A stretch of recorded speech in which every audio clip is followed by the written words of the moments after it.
most people are going to delegate their travel arrangements to some kind of AI agent to identify what resorts, lodges, excursions, restaurants, spa experiences, they would want during their, 2-week holiday in Bali.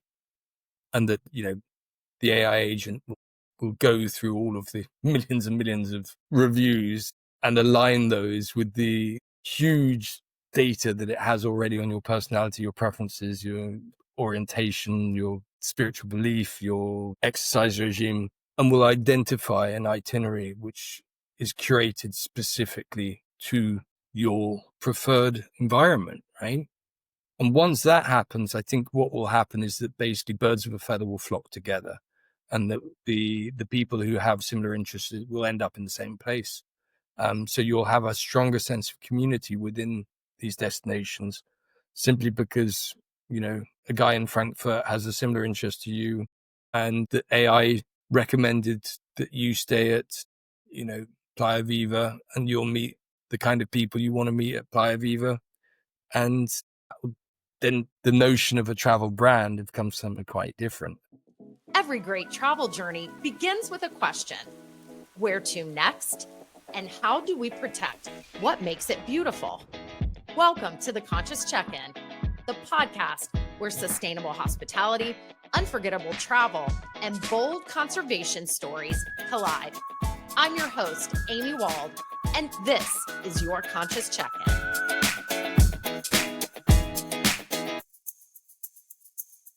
Welcome back, everyone, to another episode of the Conscious Check-In. And we are thrilled today to have Louis Thompson with us from Nomadic Resorts. Louis, how are you today?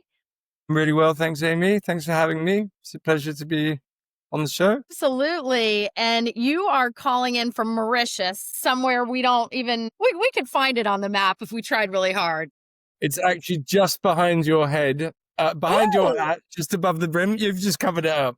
But yeah, somewhere around there in the Indian Ocean. Okay. Yeah, bit to your right, bit further. No, other direction, other right, my right, sorry. Right, sorry. All right. There we are. Pretty much there. We're an educational podcast, geography. We're touching it all today. I will say Mauritius is on my list of bucket list places. So maybe we'll touch on that in a little bit too. But for those people that don't know of you, Louis, you have constructed some incredible award-winning, we can't even go into all the awards that you and your partner Olav have won with Nomadic Resorts, but from brands of Six Senses, Soneva, of course, another incredible one in Mexico, Playa Viva, that we'll talk about. But before we get into all of that stuff, let's start off with a really fun question I like to ask all my guests, because everyone has such a great answer, which is, if there was an animal that you embodied their energy or the way you move through the world, the way you work, what would that animal be? Okay, I think my spirit animal, it would have been tempting to say a dodo because I'm in Mauritius, but I don't think I really have the right dodo mentality. No, I think mine would have to be an otter. I like the otter mentality, playful, fun, energetic, swimming about, doing their thing, enjoying the river. Yeah, I think I'd probably be an otter. I can see that. But otters are really smart, very nimble, and very resourceful, which your career has proven that.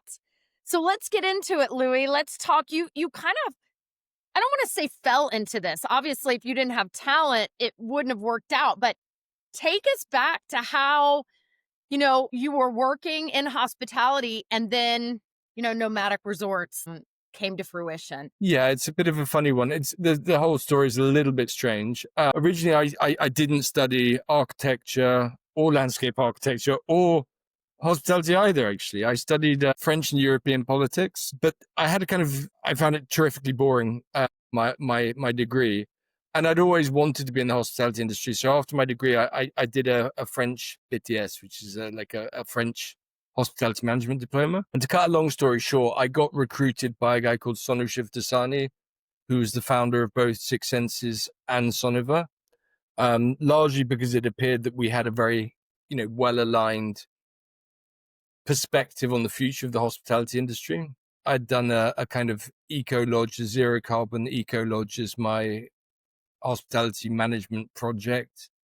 And I read an article about his plans for the Six Senses brand. And basically, to cut a long story short, basically he employed me to go and work at the Sonova resorts in the Maldives. And no sooner had I arrived at Sonova Gili, which was one of the best resorts in the world at the time, to do a vegetable garden for them, the whole resort got kind of wiped out by a tsunami. Tsunami obviously ruined the vegetable garden, as they do. But basically, I kind of got integrated into the project management team. And from there on, I was in. I gave me my foot in the door. And then I did landscape architecture and went on to become, director of green building for Six Senses, which I did for many years, working out of Bangkok and working on what we called special projects, which were all the projects that weren't suitable for a conventional project management team. And they'd give to me to kind of lead. And that included the treetop dining pod, the kids' den at Sonavakiri, to some extent Fresh in the Garden at Sonavafushi. So I had this kind of amazing job of doing these really far out hospitality design projects that had never been done before. And at the time I was still pretty young. So that's how I fell into it, really. Wow. So you fell into it. And, this isn't really necessarily what this podcast is about, but what kind of advice would you give to someone out there who's in hospitality, who maybe doesn't know, isn't sure what they want to do, or is just trying to kind of find their way in this industry? What kind of advice would you give them to really end up landing on something they love? Now, I think, there's the, slightly hypocritical, self-satisfied response, which is, hey, man, just do something you love. Whatever it is you love in life, you just do it. You just get on with it. And if you love it enough, it'll all be good. But no, I think that's not quite true. I think you have to find some kind of reasonable compromise between doing something you at least enjoy and then also kind of considering whether you're good at it. So, lots of people love art, but not that many people can make a living from it. So I think you've got to have probably reliable people around you who can tell you, when it's a good idea and when not. But basically, I think, find something you enjoy to a reasonable extent and then stick at it. And that's the other thing. Also really stick at it. I think that's the other something that's really critical for this generation. Because of the difficulty of focus and distraction, you have to stick at stuff. Otherwise, you don't go anywhere. Even projects take a long time.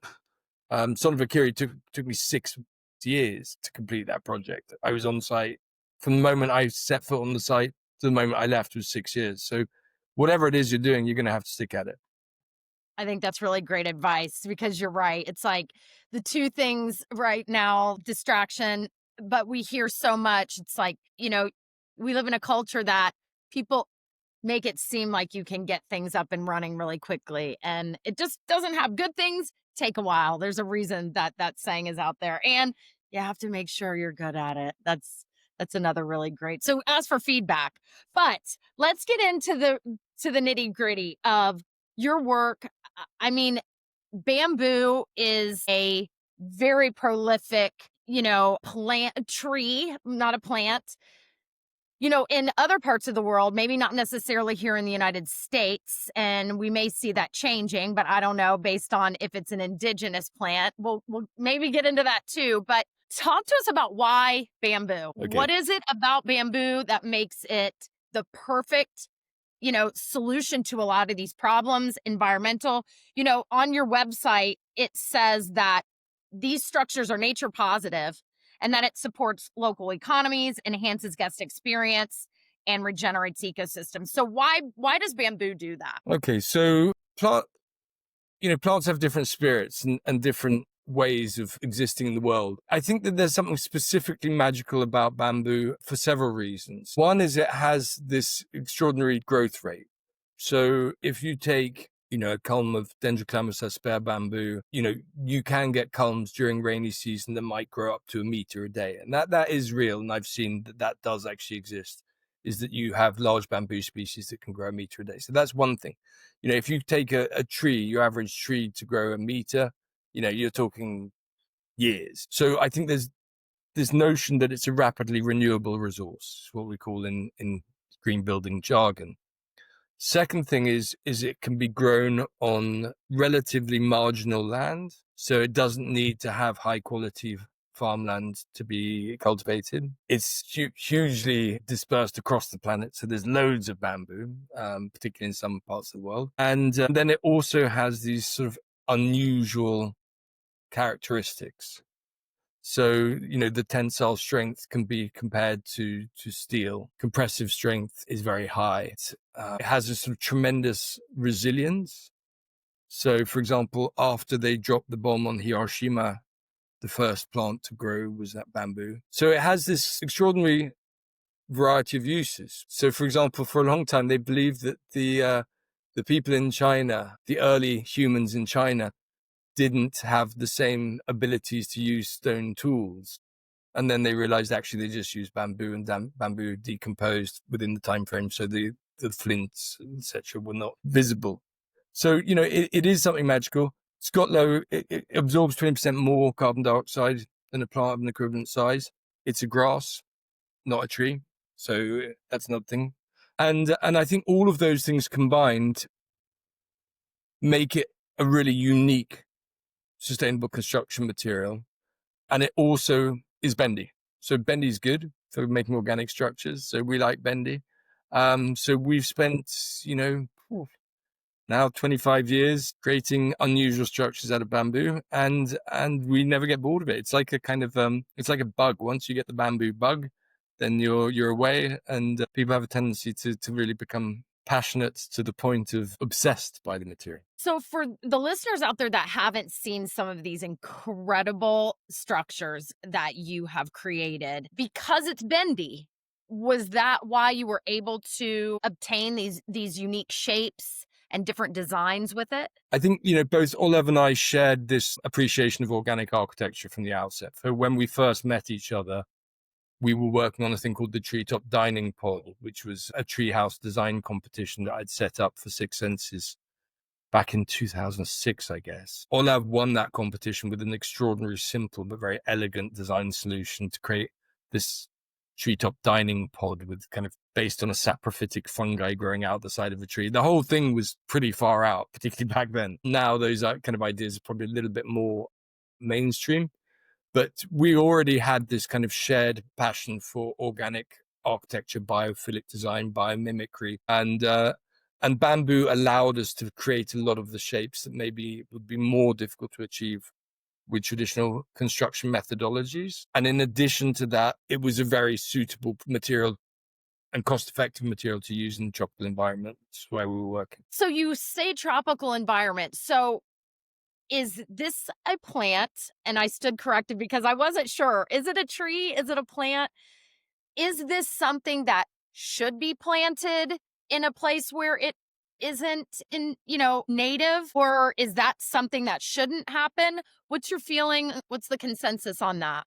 Well, it's native plant all over the world, firstly, right? Okay. So you have bamboos in the US, you have bamboos in South America, you have bamboos in Central America, you have bamboos in Africa, quite a lot of bamboos in Africa, actually. And of course, Asia, even in Europe, we have bamboo species in Europe. Probably there's probably not that much bamboo in Antarctica. Just, I don't know, maybe we could try and grow sometime out there.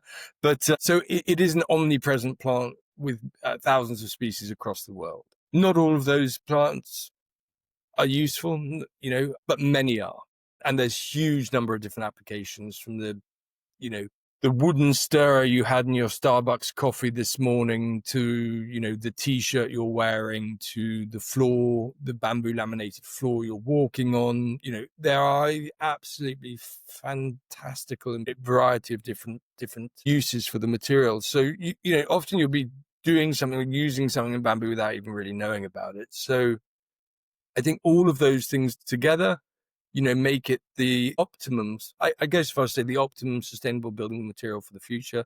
And I think we're just literally tapping on the top, and that there will be a huge number of different applications in other jurisdictions and other legal environments. I'm sure that there'll be some fabulous bamboo projects coming through in the US and Canada and in Europe over the coming years as building regulations and authorities realize the environmental benefits. And so I wonder if those will, I mean, of course, they're going to take shape differently because of the different environments that they're in. But are these structures that you have built kind of universal in their biomimicry and their biophilia? Or is that something that is really needs to be designed for in situ or in place wherever it is being built?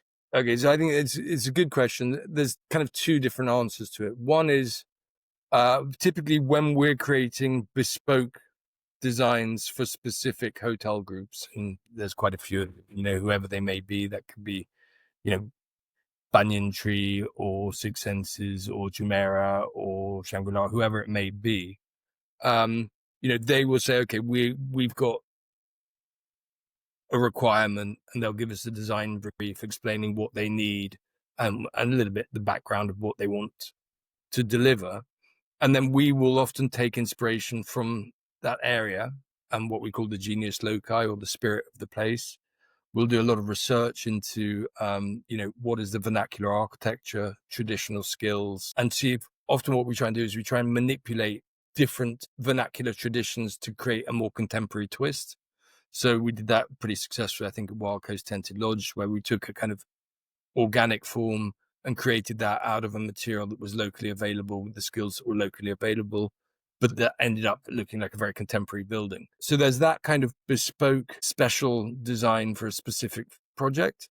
And then there's the other thing is creating something that is modular, replicable, scalable, and sustainable. I think that's also kind of the golden fleece, if you call it, or the holy grail of sustainable hospitality, would be able to create, resorts or lodges that are prefabricated, so they could be installed very quickly on site, are made from natural building materials as far as possible, or have the lowest possible environmental impact when the life cycle analysis is done, which provide the highest level of comfort and for the least amount of material. And that's kind of an important thing to understand, is how do you create a big volume using a little material, and then that has the thermal performance required to deliver the kind of luxury hospitality experience that most people would probably want and enjoy.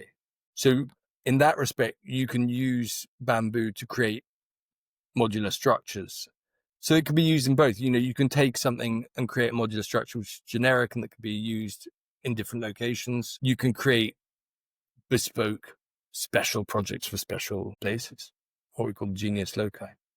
Yeah, that's incredible. Genius loci. I love that. Did you coin that phrase? No, that was the Romans. It means the spirit of the place. So Okay. yeah, credit to the Romans.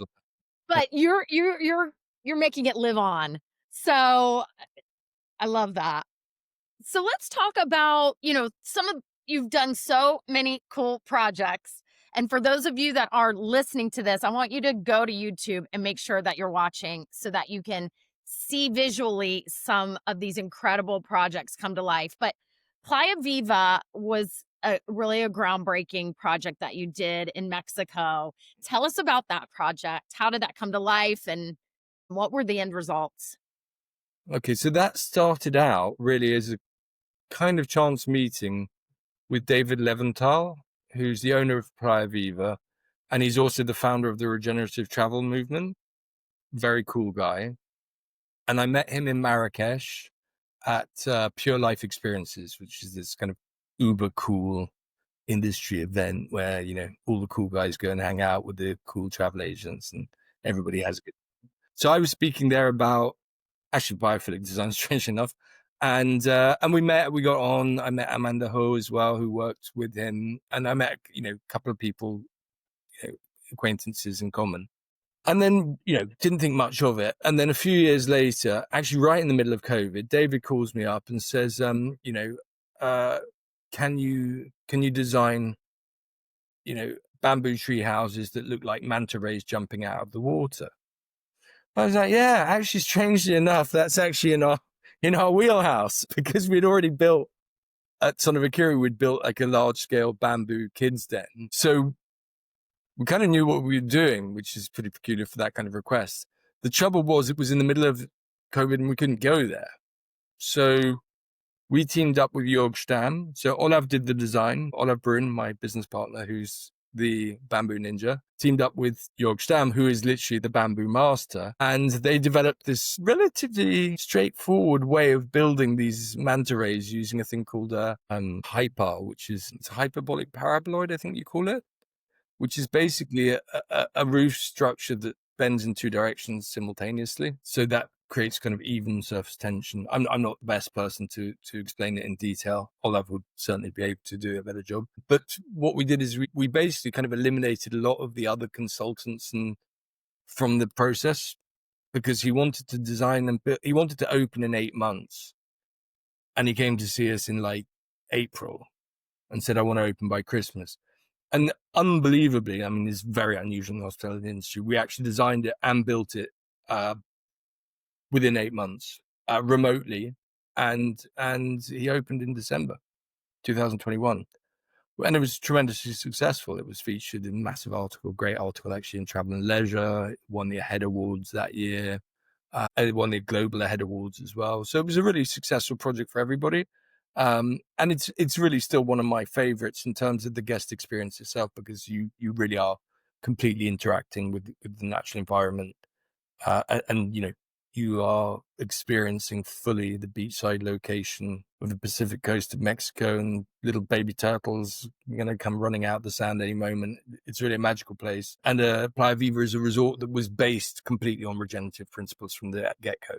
So it was years ahead of its time anyway, and probably for me the best example of how sustainable tourism can really work, both commercially, culturally, and ecologically. And deliver on that guest experience, right? You've touched on that a couple of times, how guest comfort is enhanced in these buildings and these type of structures. Yeah. I mean, at the end of the day, traditional notions of luxury were like, it's always been about like, what have you, I've got something that you can't get or you haven't got, right? That's basically what luxury is, which isn't really a nice thing, kind of psychological.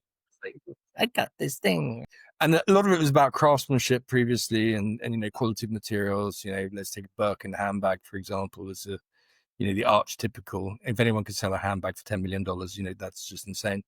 But that was, a more historical notion of luxury. Whereas now it's much more to do with experiences and being able to have a life experience or a life enhancing experience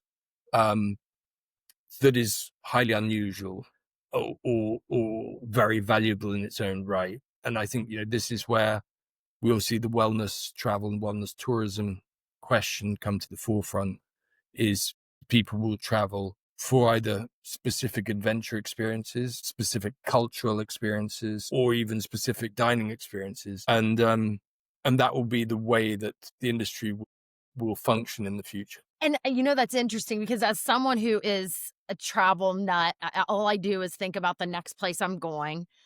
If I could take my 6 animals, I'd probably just live on the road. But for me, like, I think about even Playa Viva. I want to go to Playa Viva. Of course, I want to go because of the incredible resort it is and what David and yourself has created. But I literally want to go to stay in the structures that you created. So I think that finding singular things about a location, like you're saying, a dining experience, staying in a specific structure, will become more and more popular where it wasn't before. It was more about a larger area. Not that people won't go for the larger cultural enhancement, but I think that's interesting how that's changing. And I think you've created that shift. I mean, those structures are so incredible. So you spoke about wellness there for a minute. I want to talk about, I know that these structures play into wellness and vice versa, but you put a post on LinkedIn the other day that I really found interesting, and you were talking about well washing. Tell us about well washing and what you're feeling on that. It was a little bit of a joke. It was just a word that came up to me, and apparently somebody had used it before, but fundamentally I was, drinking coffee in the morning, reading through, doom scrolling probably is the right word for it. And then I'm like, oh my God, there's just way too much wellness stuff. I'm not sure if that's the algorithm that's kind of read into my, state of being, or whether everybody is just commercializing everything through this lens of wellness. And, I've been doing this stuff a long time. I worked for Six Senses for like 10 years. And that company was really, truly a pioneer in wellness hospitality. And so I can kind of see through the real stuff and the stuff that's a bit wonky. And I've seen a lot of stuff where you can claim something, but that doesn't make it necessarily true. And in greenwashing, we saw this throughout a very long period of time in the hospitality industry, which was that, people would make nefarious sustainability claims. Now we're seeing the same thing with wellness. Basically, you can take a traditional box on the beach, Marriott hotel room, stick a couple of yoga mats in it and a smelly candle and stick a crystal in the corner. It's a wellness suite, right? So I find that kind of annoying because it's kind of superficial and it's sort of misleading. You could have a volatile, the whole room could be full of toxic adhesives and volatile organic compounds. You could literally be getting cancer whilst you got drinking your herbal tea. So I just put up this post as a bit of a joke on that. But also on a more serious note there is a kind of real way of being able to create healthy and actually kind of enriching environments. And that is possible. But to do that, you need to really start from the get-go. You need to have the right ethical framework in place. You need to have the right site. You need to have the right partners. You need to understand, you all need to be aligned with the ethos of the project. You need the right investors, et cetera, et cetera. And then you need the right materials and the right design approach to create something that isn't a toxic built environment. Often we don't realize that many of the places in which we operate, are unhealthy. When you get into a new car and you get that delicious smell of new car, that's basically volatile organic compounds, which are really not good for your brain. And might affect the performance of your future child's maths exams. But there is this real thing of, we now have the scientific research, neurological studies on landscape design and its impact on your cognitive functions and your brain health. We have real information, reliable scientific data to support a lot of these ideas and methods. And I think, we should be using them.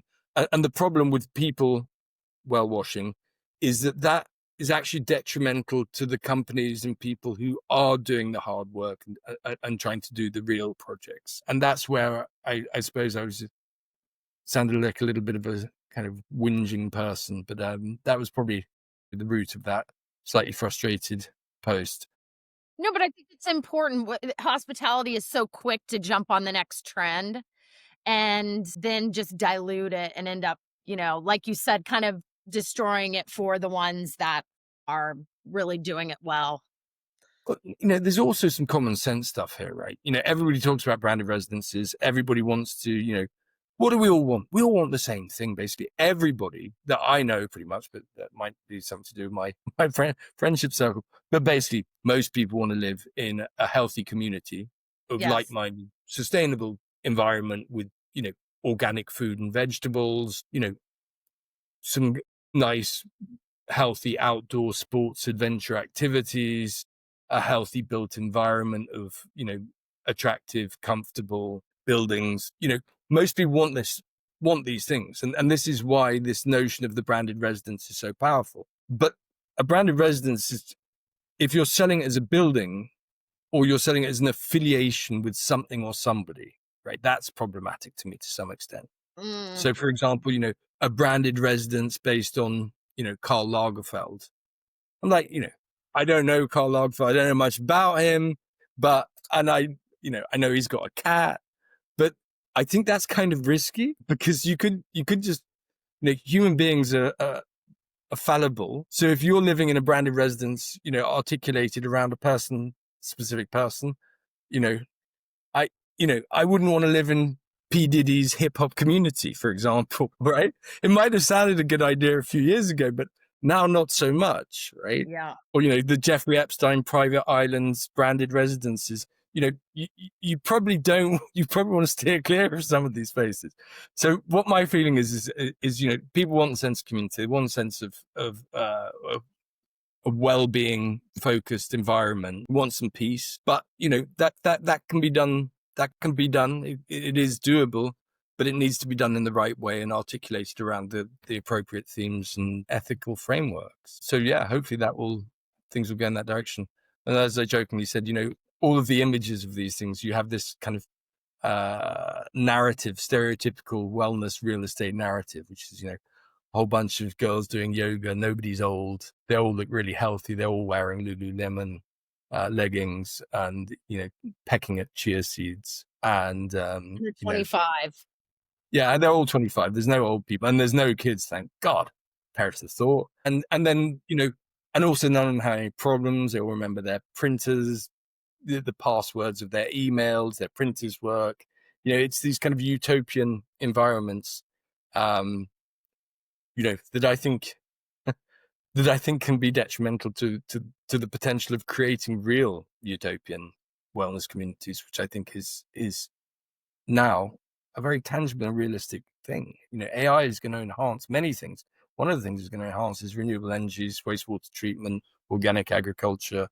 The robots don't have to make widgets. They could be used for many other things as well. So let's go back to biomimicry and biophilic design, because for some of the listeners, they may not really know what that is exactly. Talk to us a little bit about the fundamentals of biomimicry and then how that bleeds into biophilic design. Okay, so biomimicry is essentially if you take inspiration from the natural environment to create something. So, there are some classic examples of this. For example, I don't know if you know this, but Velcro. Velcro was developed based on scientific research on the way that lizards' feet, attach to a surface. So, when you see a lizard walking up the wall, you're like, hey man, how did you do that? And as it turns out, he has all these little Velcro-like things on his feet. So that was taken from gecko feet. You have many other ones. You have hydrophobic materials, so materials that water can't settle on, like lotus leaves, went on to be the inspiration for different fabrics that we use in the tent designs, many different things. So one thing is the true biomimicry, which is, taking a functionality from nature and then creating a useful human product based on that process or method. Within that, you also have things like biomorphic, which is creating structures that resemble buildings. Kind of crazy one we were talking about recently where somebody approached us with a very windy, exposed site. And we were like, okay, what is the most aerodynamic thing in the world? And I don't know, it was the most aerodynamic, but like an egg is up there, So that's one part of it. And then the biophilic part of it is actually a very different concept that comes from E.O. Wilson's biophilia, or biophilic hypothesis, which is that basically humans have an innate need to interact with the natural environment. And that basically that was a key part of why we survived.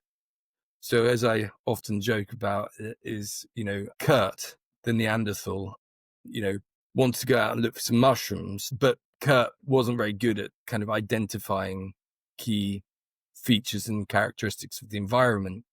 So Kurt got lost and never came back to the tribe. So whereas, Brock or whatever he's called, I don't know what these guys were called back in the day, but, he had a much keener sense of his environment. He could identify, key biological indicators and environmental characteristics and, knew his way around the jungle. He survived, right? So that goes into how we interact with our environment in terms of things called refuge and prospect. There's a multitude of different things, but what it comes down to essentially is that we have this innate need to interact with the natural environment and that our mental health is enhanced by the environment in which we operate. So you can create environments in which people feel better.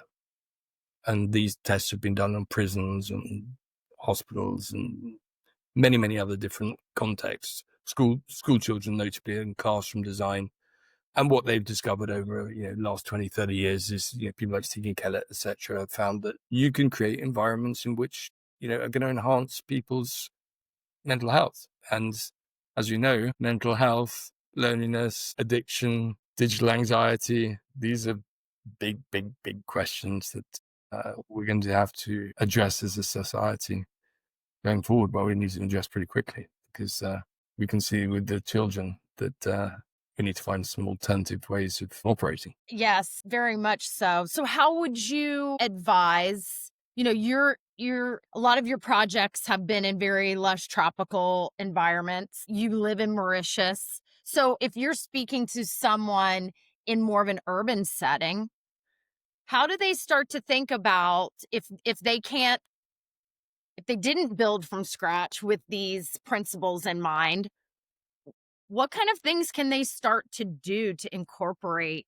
some of these mental health, well-being fundamentals from biomimicry and biophilic design? Okay, I think there's a number of things. There's a whole literature on the benefits of house plants, for example. So you could have, your house plants. I think it's a spider plant absorbs X number of toxins from the environment. Sansevieria as well was used by NASA to absorb toxins from the environment of astronauts. All of that is heavily researched. So, house plants within your living environment, all good.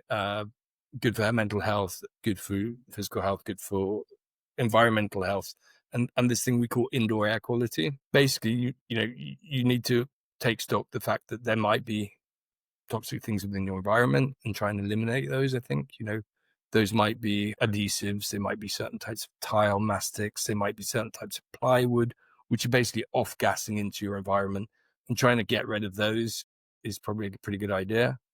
They've also found that, something that it doesn't need to be literal. So you could have an image of an animal, has many of the benefits of actually having an animal. And I know that sounds a bit weird. I would also recommend having an animal. I think, having some animals is good. Certainly biophilic design for me. Natural air, sunlight. You got 1,000 receptors in your skin that require some level of sunlight. Going outdoors, outdoor sports. And then also, you can play with different textures and different materiality and different vistas to really enhance your environment. I'm not the best person to ask for about apartments, so I just say, let's build a whole bamboo thing inside. It would look great. But fundamentally, I think, address the issues of indoor air quality and then create an environment in which there are environmental cues or references. They don't have to be literal. They can be figurative. They can be decorative. It might be a beautiful framed image of a mountain or a forest or a place that you like, or a lake, but I think all of those things are going to help. Absolutely. Okay. So then building on that, if you have a spa, what about Ayurveda? I never can say the word right. Say it for me, Louie. Ayurveda. It's a hard word for an Ohioan, but I think adopting some of those types of, traditions would be good. What do you think? Yeah, I think spa design is a very, very specific thing. Okay. I think that, and again, this is another one where I think we are going to go into a whole new dimension of this, where I think we can go into environments. I hate that word, immersive environments, but it really is that. I mean, we've talked to people who create, acoustic landscapes, basically, so that, traditionally you had a kind of whale song in the background as you get into the spa. When I was young, that was the thing. Now you can have much more elaborate musical environments. You can have running water. You can have circadian lighting that's aligned with your natural body clock. You can have color therapy. You can use LED light. I went into a thing recently at Salt here in Mauritius, which was a room that was made of Himalayan salt, which was cool in itself. But there was also a kind of light therapy, color therapy within that, which was I actually really enjoyed it. I thought it was going to be a gimmick, but when I did it, I was like, actually, no, that I can kind of understand that is beneficial. I think there'll be huge changes to the way we design landscapes. So I think that's what we're going to find neuro-architecture or neuroscientific studies that really understand what it is about some specific landscapes that provide us with this sense of peace and harmony. I think that those will be identified. I think, that's another use of AI where they've done EEG scans on people's brains and put them in front of different buildings, and they can literally see, how your mind reacts to that environment. Some of the kind of brutalist public buildings actually scared people. Before you even go in and see the horrible people inside, you got scared. And then you have movements associated with that, like Thomas Heatherwick's humanize movement, which is to create more human urban environments. And I think what will happen is that basically the more that we understand how we react both cognitively and emotionally to our environments, the better we will become at designing environments to basically evoke certain emotions. I think you'll be able to create spaces where people feel secure. So when we did the Looper tents, so we also design and manufacture prefabricated luxury tents, luxury whatever, for the hospitality industry, for safari lodges and retreats and camps and stuff. So for example, the Looper, the first one we did, was inspired by the cocoon of a caterpillar. So if you imagine a cocoon of a caterpillar, has a lot of cosmic baggage, if you want. It's a space of, safety, growth, transformation. Those things are important for a spa destination. So what I think will happen, and we're redesigning a new version of that tent now, I think that we'll be able to create environments or building typologies to suit specific needs at specific times in your life. That might be, specific type of space for women who are pregnant, about to give birth. Might be able to design a specific place for people to grieve, to come to terms with the death of a loved one. All of those things I think are going to be possible. I think it's really exciting as well, actually, is it to be able to this kind of interaction between emotional well-being and architecture, I think, is a very exciting space. That's so cool, Louie. I was thinking more along the lines of like, a guest would unconsciously, but yet consciously want to choose you again because of the way you made them feel. But to be able to tap into specific challenges that people are facing, such as a death, I mean, wow, that's so interesting. So I was going to ask, if we look ahead 10 years, what hotels might be doing different, but I think you just answered it. No, there is a very important caveat on that, and I think this is it. Is basically, I think that what will happen is you will, most people are going to delegate their travel arrangements to some kind of AI agent to identify what resorts, lodges, excursions, restaurants, spa experiences, they would want during their, 2-week holiday in Bali. And that, the AI agent will go through all of the millions and millions of reviews and align those with the huge data that it has already on your personality, your preferences, your orientation, your spiritual belief, your exercise regime, and will identify an itinerary which is curated specifically to your preferred environment, right? And once that happens, I think what will happen is that basically birds of a feather will flock together, and that the people who have similar interests will end up in the same place. So you'll have a stronger sense of community within these destinations, simply because, a guy in Frankfurt has a similar interest to you, and the AI recommended that you stay at, Playa Viva, and you'll meet the kind of people you want to meet at Playa Viva. And then the notion of a travel brand becomes something quite different. And that's kind of an interesting space, is that something, might be more than a brand. It might be a tribal affiliation. It might be a sense of community. It might be going, at a whole different level to the notion of a vacation. So it could be an international wellness community with multiple destinations across the world, in which, you cycle through different experiences and discover different locations, and bump into the same people of a similar nature at each one. And I think that will probably be the likely, in 10 years, maybe sooner. You will have niche resorts and destinations specifically designed for specific interests, specific passions, specific wellness requirements. Might be fully vegan restaurant, it might be a fully vegan retreat in, Washington State, might be, kite surfing experience in southern Mauritius, could be, rock climbing experience and on the edge of Yosemite. Yeah. And what you'll find is when you go there, you'll find the kind of people you want to hang out with. And that's kind of a nice idea. It means that hospitality goes beyond the notion of being purely a kind of recreational experience to being something a little bit more important. And that comes to another thing is, if those types of products could have a net positive environmental impact, then, I had hoped the idea would be that, hospitality industry could be positive on multiple levels. It could be positive for the guests' experience, the local community, and the environment. And then we would have a really kind of positive industry. It'd be a joy to work. People would flock to the industry to work in that context. Yeah. And that's so important because I really believe that our industry has more power to make that change than really any other. It's such a unique value proposition for people, places, animals, natural environments. Okay, so I could talk to you for days, but you're in Mauritius. It's the evening. I'm sure you have something to go do, maybe yoga, kite surf, I don't know, build a bonfire, whatever you do in Mauritius. What do you do in the evening in Mauritius, Louie? Actually, I've got a call with some friends and colleagues this evening.